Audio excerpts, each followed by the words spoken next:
So this summer, you might have found a copy of the TOFT Tribune inside your TOFT parcels. And if you turn that over, you will find you've got a pattern to make 7 chips from one ball of our 25-gram double knit. So this is just a quick video, really, to take you through some of the basics. It's obviously a really simple, easy pattern. You can have lots of fun with it. This will be for a standard size of chips, dead easy to chain a few more stitches to make them bigger, or chain a few less stitches to make them smaller. I've used this classic yellow cartoon colour for chips, but obviously you could go ahead and have your disappointing undercooked chips, your crispy chips that have been overcooked with the camel, or indeed the oatmeal. So they look great in all of these colours as well. So there's a few techniques that we just need to get to grips with. We are going to be working in rows, so backwards and forwards. We'll be using front loop and back loop in order to create corners, so we get as much as we can a square, even though we are obviously using soft squishy crochet. So when you start, you're going to do a chain, and then what you do is you turn and work back down that chain.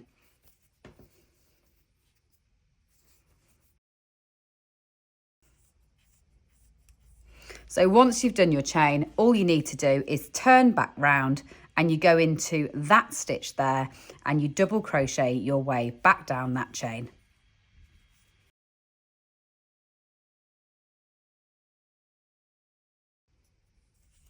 And then when you get to the end, what you do is you turn around and you're going to crochet back up the other side.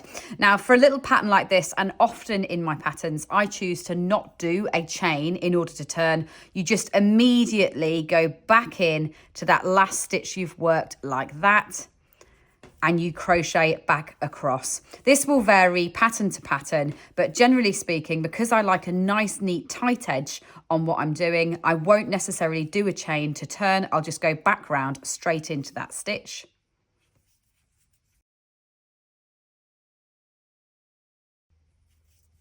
So again, just to show you once again, when you get to the end, you turn and then you would immediately go back into that stitch there that you've just worked.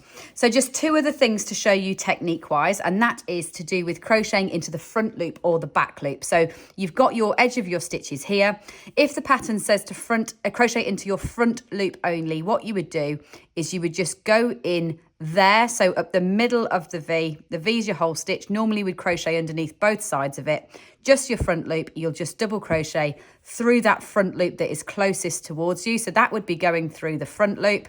And what that does is it leaves the other part of the stitch there in a line, which will turn a corner. Or if it says to do back loop, if you're just going to go through the back loop, you would go over the top of the front loop and just double crochet into the back loop on that side like that. So that is back loop. The one that's furthest away from you. Front loop would be the one that is closest towards you like that. Now, obviously, you're not going between the 2 as you're going down your chip. You'll be doing a whole row of one or the other as we turn those few corners. So when you reach the end of the pattern, what you will have is a little rectangle like this, and you will have those definite lines on it where you have used those front loops and back loops to turn corners. So all you now need to do is fold your chip up, keeping those ridges that you've created on the outside. That wants to be the right side of your work. And then all you need to do is slip stitch between this here and your starting chain on the other side, and just slip stitch right the way along that to close that last corner up.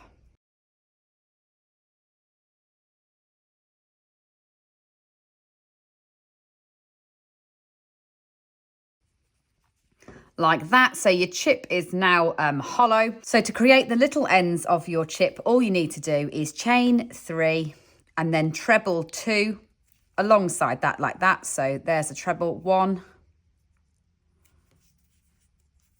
and then 2 and break your yarn. Do the same thing on the other end. 1, 2, 3.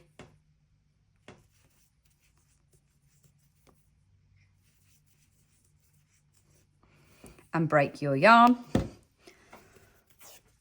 Then put a little bit of stuffing in your chip.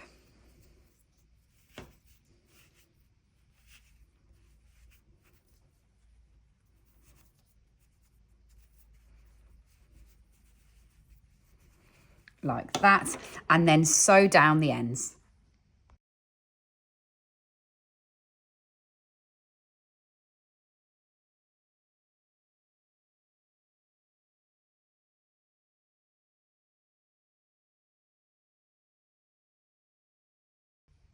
So then snip off the ends, and then the last thing is to add a little face, should you wish, onto your chip.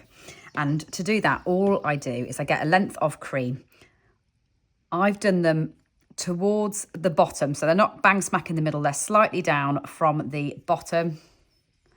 And I've used the same technique that I would use to sew eyes onto vegetables, flowers, really all the food and the garden collection. So you go up, back across,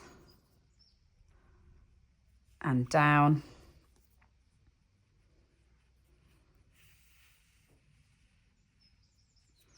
Like that. And then using your black yarn,